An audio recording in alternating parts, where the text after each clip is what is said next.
Okay, welcome back. We're just covering the course syllabus at this time and getting started with first day activities. Okay, so we're back to the syllabus here. Okay, attendance is mandatory because it's helpful for you to succeed. If you don't attend, I'm not going to come knocking on your door and say, hey, why aren't you in class? If you miss an exam, it is critical that you communicate with me in 24 hours. Tell me what's going on. Otherwise, my general rule of thumb is that you'll simply get a grade of 0 in the grade book, okay? So please try very hard not to miss exams. Now, that being said, we are living in a coronavirus world. And things do happen. Delta is surging. People are being exposed. People need to go into quarantine. All kinds of weird things are happening right now. If you have a problem with illness, whether it's coronavirus or anything, and you know you're going to have a hard time making an exam date or whatever it is, please come talk to me. Please send me an email, stop by office hours. We'll work it out together so that you can, I can give you an extension on when the exam will be taken, that kind of thing. What I'm saying is I'm willing to be flexible, particularly right now with things being kind of chaotic in our communities. Okay, so just communicate with me and we'll get it worked out. Okay, cheating on exams is wrong. We know that to be true, but sometimes as human beings, we just do things we really shouldn't do. So let me ask everybody a question in the chat window.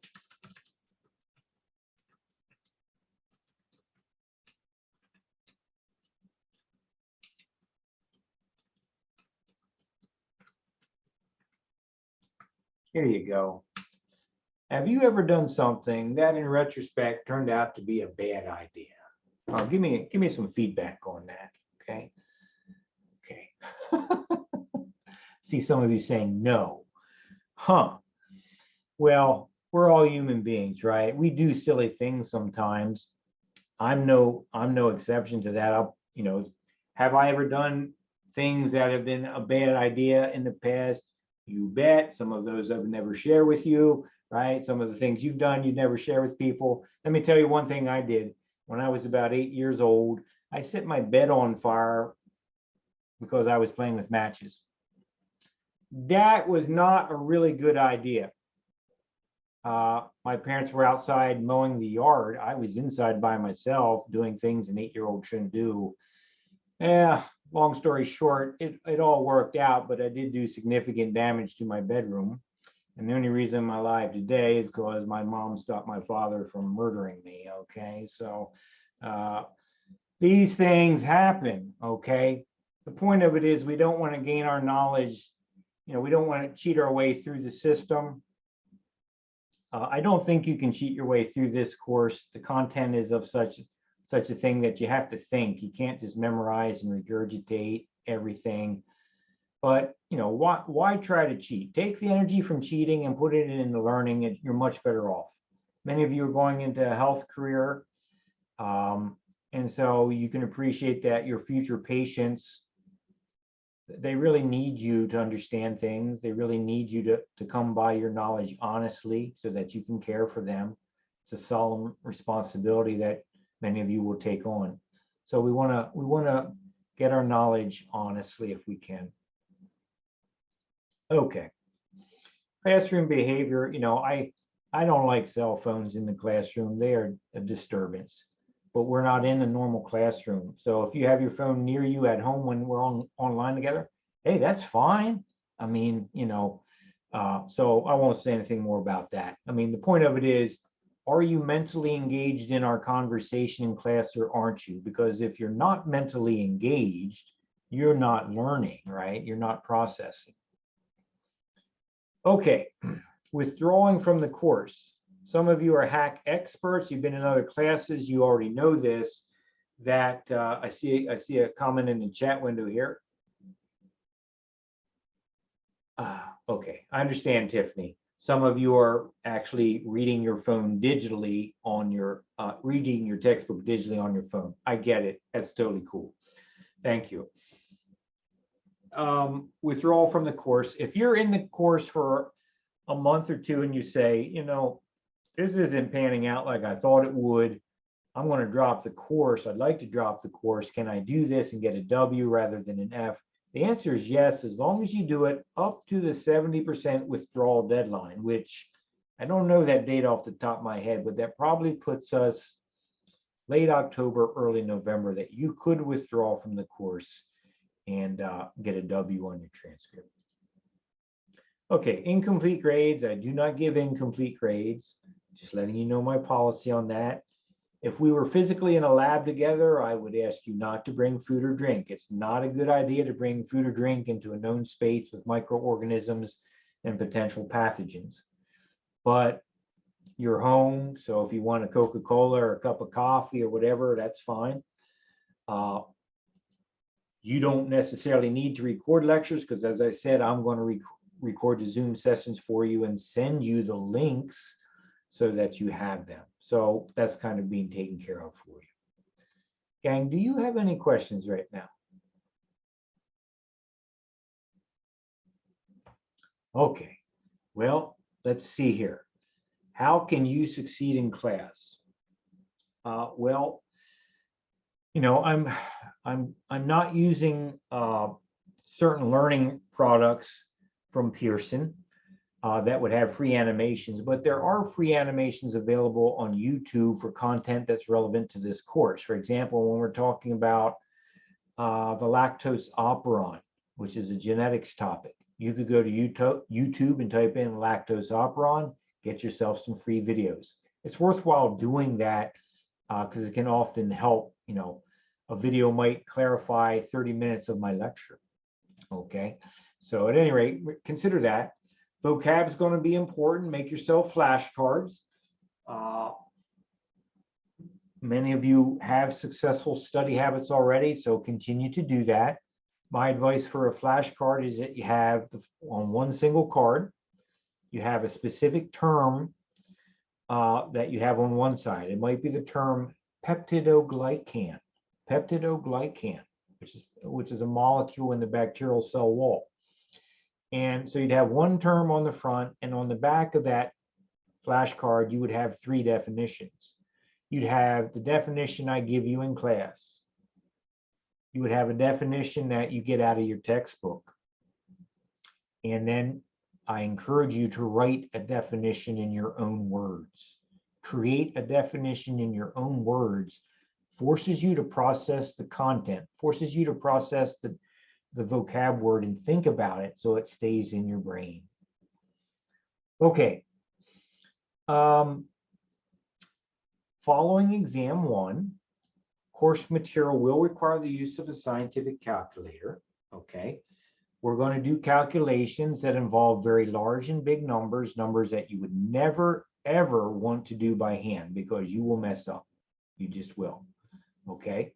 So I encourage you to go get a $12 scientific calculator from Target or Walmart or Amazon or your local grocery store, local CVS pharmacy. Just get a scientific calculator and you're good to go. Now, since you're taking class online, you're using presumably a computer or a tablet, you might have that calculator on your computer. For example, on my system, I'm using Windows, so I have the Windows calculator here, right? So you may not even have to buy anything if your computer or tablet has a scientific calculator on it, okay? So you want something that can do powers like x to the y. You want something that has logarithms in it, log, logarithms. And you want something that has some form of scientific notation. So on my calculator, that would be the EXP button. 1 EXP3 is 1,000. Okay, so you want scientific notation keys, power keys, logarithm keys. Kit, are we allowed to use the calculator on exams? Yes, of course, I want you to, because you're going to need to do the calculations to answer my exam questions. So yes, absolutely. TI-84 is perfect, Elena, no problem. Okay. No problem. Okay. So if you do have any questions about a calculator, send me a picture of it through email and I'll say, yeah, that looks good, or no, you might want to consider something else. You don't have to spend a lot of money. If it's on your computer, you probably got it for free. Okay. All right. So, I'm pointing this out now because for the first three to 4 weeks of the course, you won't need a calculator. So that gives you 3 or 4 weeks to make sure you have a calculator in place when we need to use it. Okay. How do you prepare for exams? How do you get ready? Well, each chapter of your book has study questions at the end of each chapter. If you have your textbook available at this time, I'll just open up and give you an example here. Okay, let's say we're in chapter 4, page 105. Page 105 of your textbook. Page 105 of your textbook, you should see some study questions there. Knowledge and comprehension questions, review questions. As we turn the page to page 106, there's multiple choice questions, there's analysis questions, clinical application questions. These are questions that would be very useful to you to try to answer on your own and do the practice work to see if you understand what's being suggested at by these questions. Okay. And so one important thing is when you're doing questions, you want to know whether you got the right answer. And so let me point out that in your textbook, you do have the answers to most of the questions in the back of your textbook. Okay. At the back of your textbook, in my textbook, there's a section that's color-coded green, which says answers. And the top line of that section says answers to knowledge and comprehensive study questions, right? So you can go, as our example here, you can go to chapter 4 and see if the answers that you wrote down for these questions are reasonable and correct. Okay, you can check yourself, and I encourage you to do that. All right. Okay. So one of the best ways to know if you're really ready to take an exam is to answer the practice questions and see how well you do. Okay. Item number 5 here. Try to read the next chapter prior to coming to class. Of course, this is the first day, and you did maybe have the syllabus, but I don't expect that you read chapter 1 yet. It'd be nice if you did. I don't expect it. But at any rate, try to quickly get up to speed reading chapters 1 and 2 over the next week. And after I lecture on things as part of your study time, it's good to go back over, reread the chapter, having reinforcement and approaching the content from different perspectives. Textbook, lecture is self-reinforcing and helpful. Don't be afraid to ask questions. That's why you're here. Now, gang, I don't know everything. I haven't met a human being yet that does. You can certainly answer me questions that I can't answer, and maybe questions that nobody on the face of the planet can answer. But usually I can answer most questions, or I can point you in a direction where we can get an answer.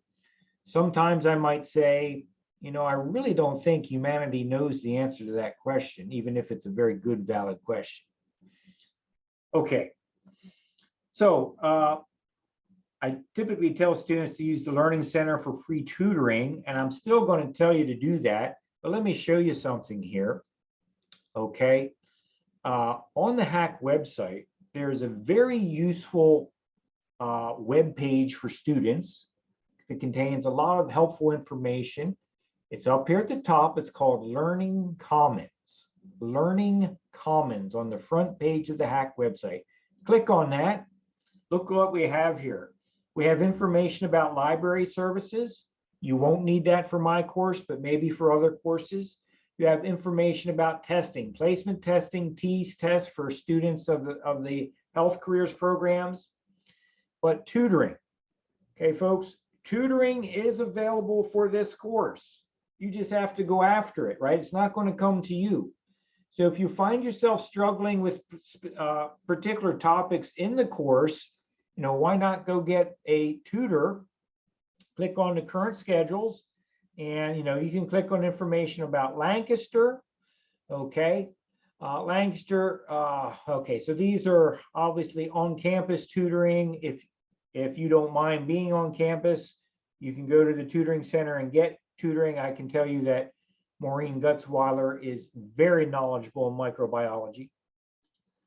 Alternatively, you can schedule an appointment online with the tutor. Okay, drop-in tutoring is available, or you can schedule an appointment.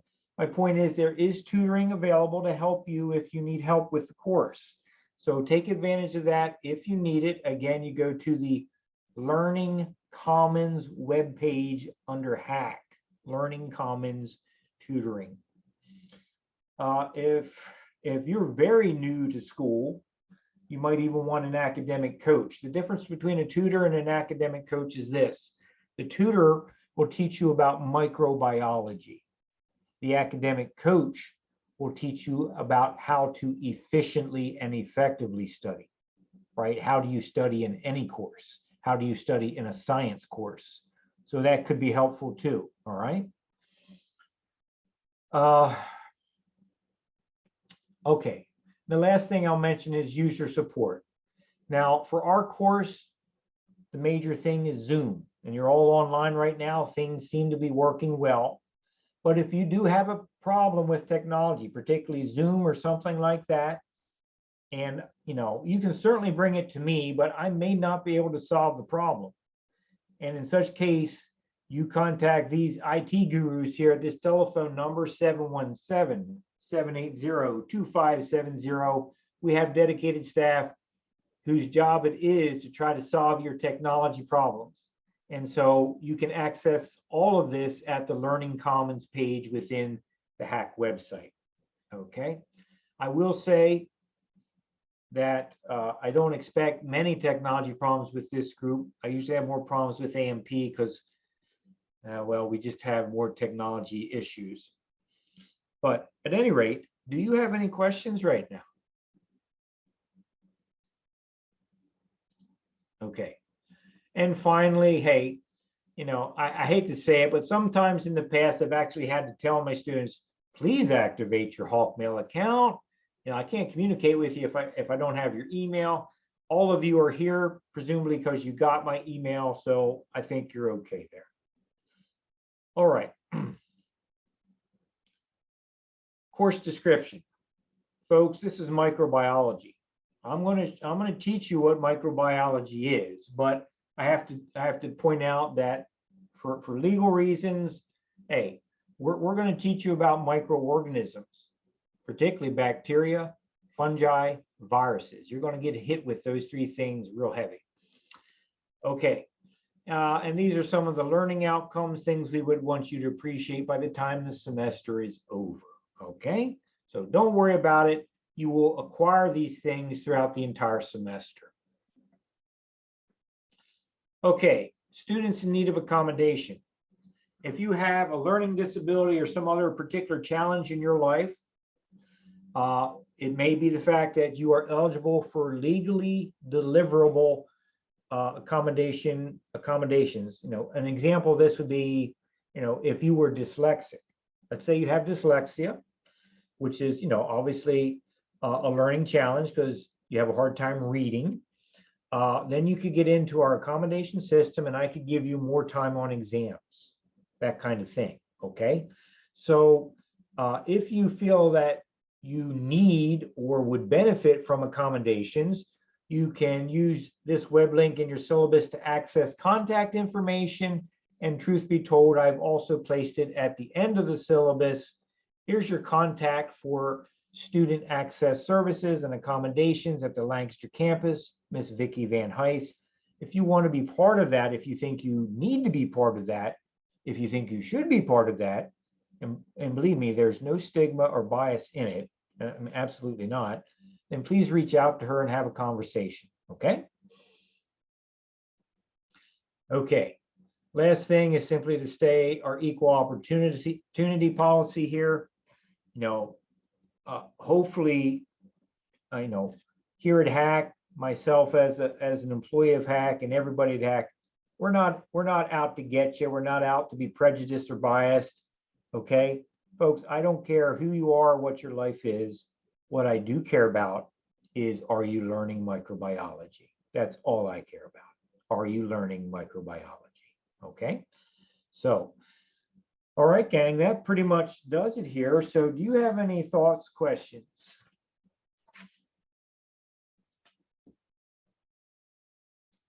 Okay, I'm going to stop sharing my screen here.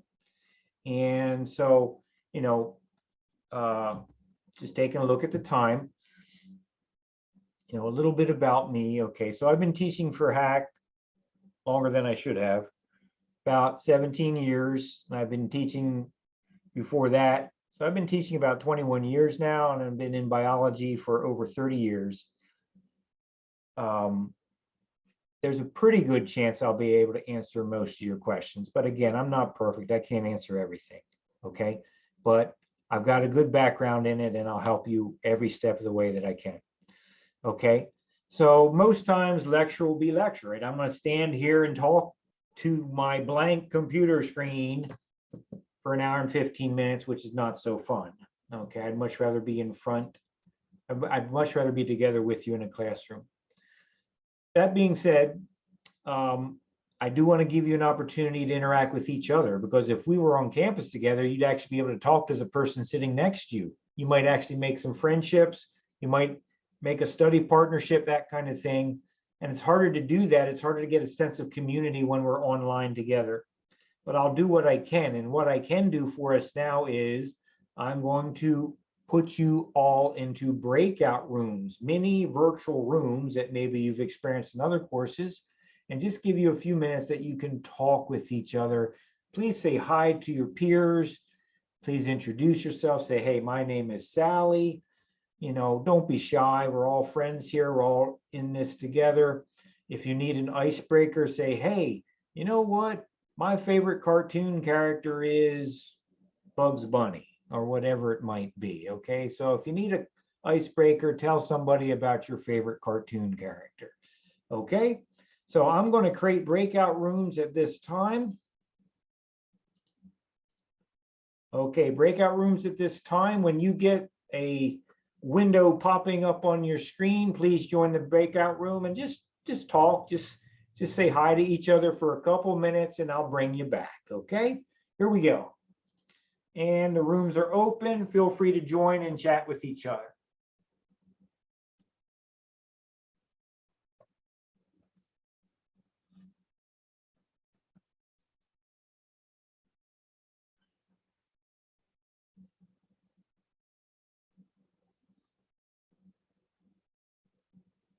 Okay.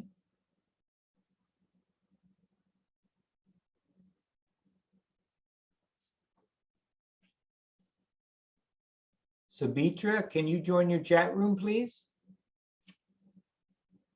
Your breakout room, please. Can you send me so I can join it? It was already sent to you.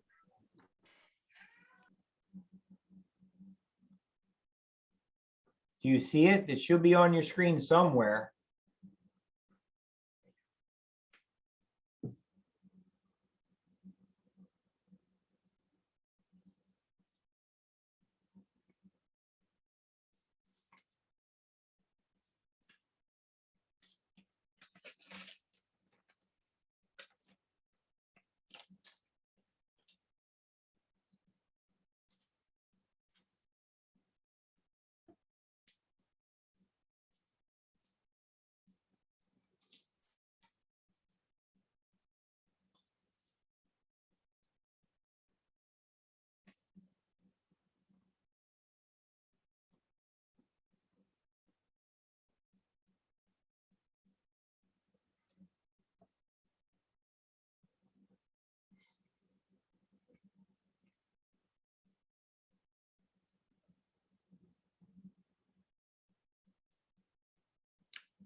Okay, folks, welcome back. We'll just wait for everybody to rejoin us here.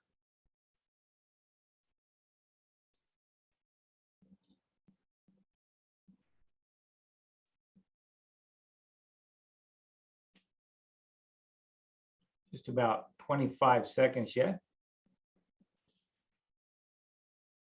So I have a quick question. Okay. Periodically been eating goldfish. Is this recording me eating? No, it's not recording your sound or anything like that. So you don't have to, I'm not Oh, hearing okay. you. I just wanted to make sure. I was No. like, I just thought about it. Okay, yeah, no, it's not recording you chewing. You're okay. All right.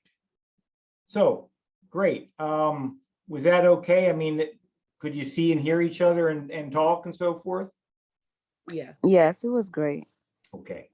All right. Thank you. And, ask yourself, did you just meet someone that maybe you could study with?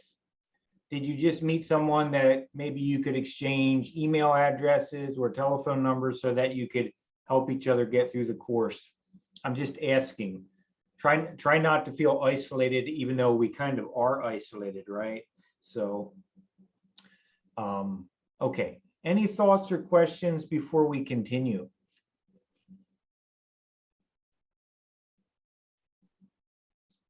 Okay.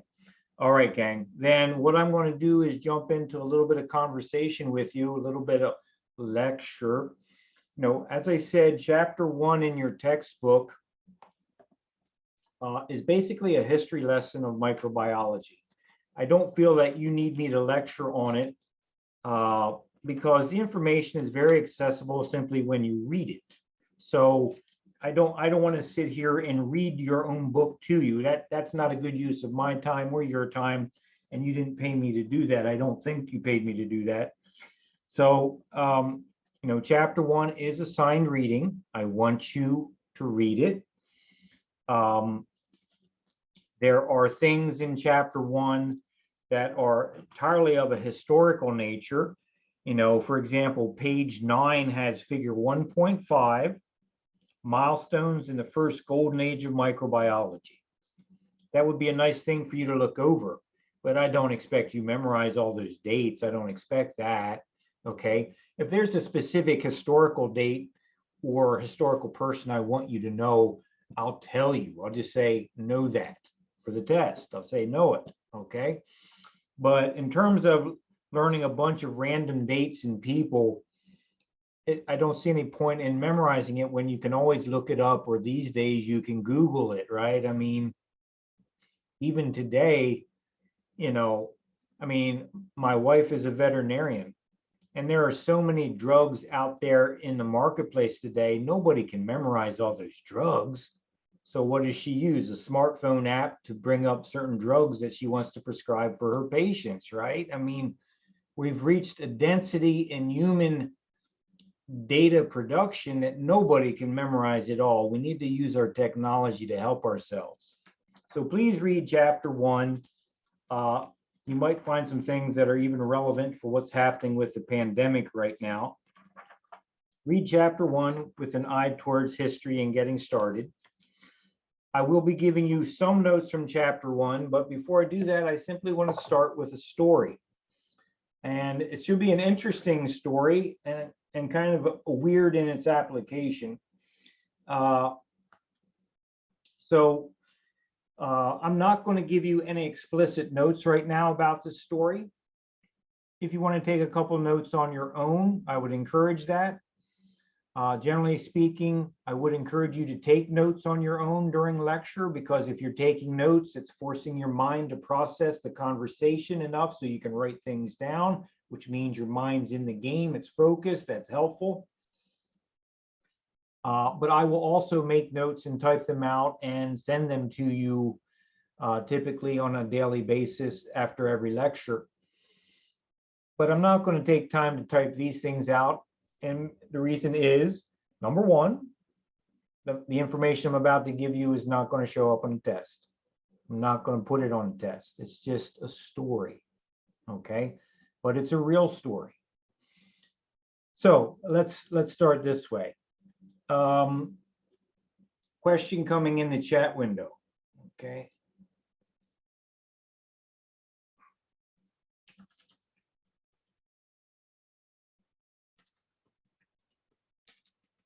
Excuse me a moment while I get phrase my question.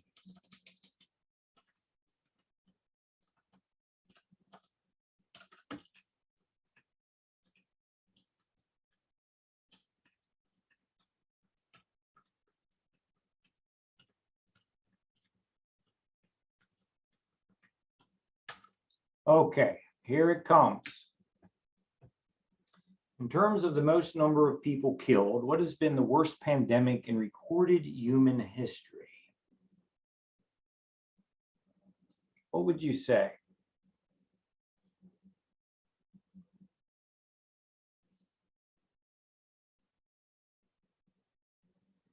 Okay, I'm getting a lot of plague answers. And you know what? That's a fantastic answer. It's not number one, but it's certainly probably in the top 5. So that's a very good answer. It's not number one, though. Anybody have an idea what number 1 is? Okay, see a new answer popping up from Kit. He has Spanish flu. Kit, you're absolutely right.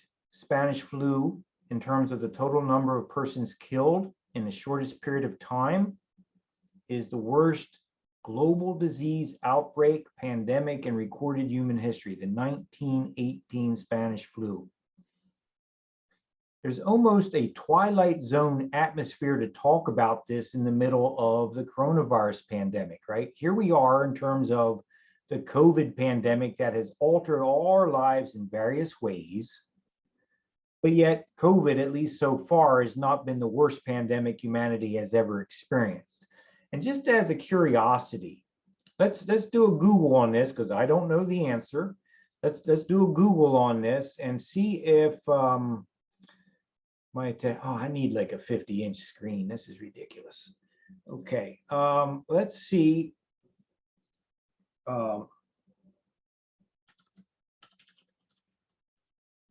Global deaths from COVID. Let's see if we get a number here.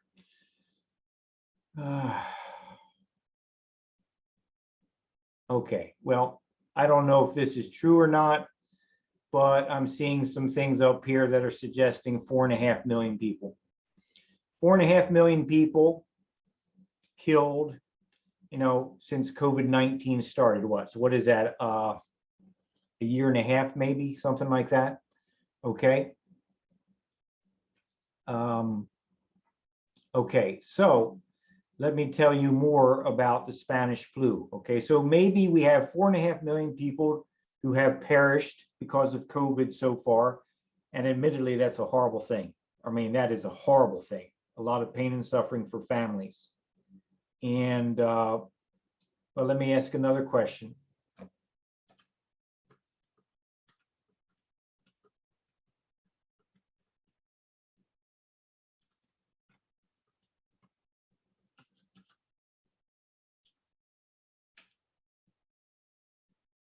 Do you know anyone personally that passed away from COVID? Okay, all right. Okay. I would answer yes to that question as well. Okay. There was a gentleman at my church who was a pretty good friend. He passed away from it. And I also have a family friend whose mom passed away from COVID. So I noticed that quite a few of you said yes, but also quite a few of you said no. Okay. So for the people that said no, sometimes this thing doesn't seem real, right? When you don't know somebody that died, it doesn't seem real. And what I'm saying is that at least in terms of COVID, okay, Tiffany, thank you for your service in the hospital. I know that cannot be easy. In terms of COVID, it's still possible that maybe you don't know somebody that died. But with the Spanish flu, that would be nearly impossible. Let me give you some numbers on this. Okay, it is estimated that, so the Spanish flu started around 1918 and kind of lasted for 3 years, 1918, 1919, 1920. And while, obviously 1918, they did not have computers. They did not have satellite telecommunications so that you could call somebody up in China and say, hey, how many sick people do you have in China or Japan or Russia or Africa? They didn't have that, right? So the technology was limiting. But what I'm telling you is, with the epidemiological research and historical research that's been done on the Spanish flu from 1918 to 1920, the best estimates are that in 3 years, the Spanish flu killed an estimated 50 to 100 million persons. Okay, so let's take the low side. 50 million people dead in 3 years. Right now, we have just shy of 5 million dead in a year and a half or so from COVID. Okay, thank you, Kit. Feel free to continue to share through the chat window or even unmute the microphone. I appreciate that. It's important that we all hear these things. Communities are struggling. Okay, so the 1918 Spanish flu, and this, if anything, I don't want to get into a philosophical discussion about the value or the lack of value of vaccination, but certainly having folks choosing not to vaccinate right now is part of the issue. At any rate, in 1918, the 1918 Spanish flu killed more people in 24 weeks than HIV, AIDS has killed in the first 25 years of its known existence. Okay, you get that. In 24 weeks, the 1918 Spanish flu killed more people than AIDS has caused in 25 years. Okay. Of the persons that passed away during the 1918 Spanish flu, and I can see I'm going to run out of time here today, but we'll keep going. Of the persons that died during the 1918 Spanish flu, greater than 50% of those persons that passed away were in the age ranges of 20-something, 30-something, and 40-something. Let me repeat that. Greater than 50% of casualties were people that were aged in their 20s, 30s, and 40s, which I suspect represents basically the community of people online right now. So let me ask you a question, and I'd appreciate some, be bold, unmute your microphone and participate. Why do you think that it was predominantly the 20-something, 30-something, and 40-something folks that died, and not the children and not the senior citizens? Because of the gatherings and partying that they did, where they're all together, where they could spread the disease. Okay, so thank you, Tiffany. So Tiffany, you're kind of suggesting maybe that persons in those age ranges, 20s, 30s, and 40s, were more social. Maybe they were working more, so they were gathering, right? Senior citizen might be retired, so they're not out. Obviously, a child's not working, and they don't generally go out without permission from an adult. So Tiffany, that's a real nice idea, and I suspect you are at least somewhat correct that might be part of the answer here. But it's not the complete answer, at least from a scientific perspective. So that's a great answer, and I think that definitely contributes. That 20-something, 30-something, 40-something were probably out there in the communities interacting more. What else? I think it would be the life expectancy. In the 1900s, the life expectancy being in your 50s and 60s would be almost the same as being in your 80s and 90s nowadays because of medications and treatments that we have around. Okay, Alicia, you bring up a good point, right? The typical age range you could expect to reach before passing was lower. I don't know off the top of my head exactly what that would have been or what your probability of reaching a certain age would be, but that's an interesting idea. Let me see in the chat window. So Kit says those age groups could have been the ones in the workforce. So same thing, more exposure. Also, they were the ones more likely to be in wars. I forget if there was a war around then. That's an interesting statement there, Kit. So let me share this idea with you, and I'm not going to be able to finish my story, but we'll finish it on Thursday We'll get everything done we need to do on Thursday because I can take some lab time for lecture. Here's the idea. Folks in their 20s, 30s, and 40s, generally speaking, are at the prime of their life from a health perspective. In other words, you have the most robust health, the most robust immune system. Someone in their 20s and 30s is going to be healthier than someone in their 60s. Someone in their 20s and 30s is going to have a more developed immune system than someone who's 5 years old. So the point here is that the epidemiological evidence is this, that people in their 20s, 30s, and 40s were more likely to die because their immune system was stronger than other age groups, and their immune system would create a devastating, damaging response to the presence of the Spanish flu virus, so that a person's own immune system created the death in the population, not the actual virus. Okay, let me put this forward, then I'm going to have to let you go because we're out of time. I want to put this forward in the chat window. Coming out here in the chat window. What you just said was my next guess. Okay, good. Have you heard of a cytokine storm? Okay. Have you heard of cytokines? Please, A&P graduates, say yes, even if you don't remember it. Okay, thank you. Okay, a cytokine is an immune system messaging molecule. And the evidence from 1918, I'm gonna stop here, is that people that died quite frequently had a cytokine storm with the immune system overreacted to the presence of the virus, damaging the host organs and causing host organ failure. And you know what? In some percentage of COVID patients, that's happening too. Some people with COVID are dying from cytokine storms. Folks, I will finish this story on Thursday. Get started reading chapter 1 if you would. Please finish chapter 1, get ready for chapter 2. We'll be there quick. Thanks for your time today. Let me check the chat window. Yeah, Kit, positive feedback issue in a very bad way. Yes. Okay. So, folks, have a great day. I'll see you Thursday, okay? Thank you. Yeah. You too. Bye.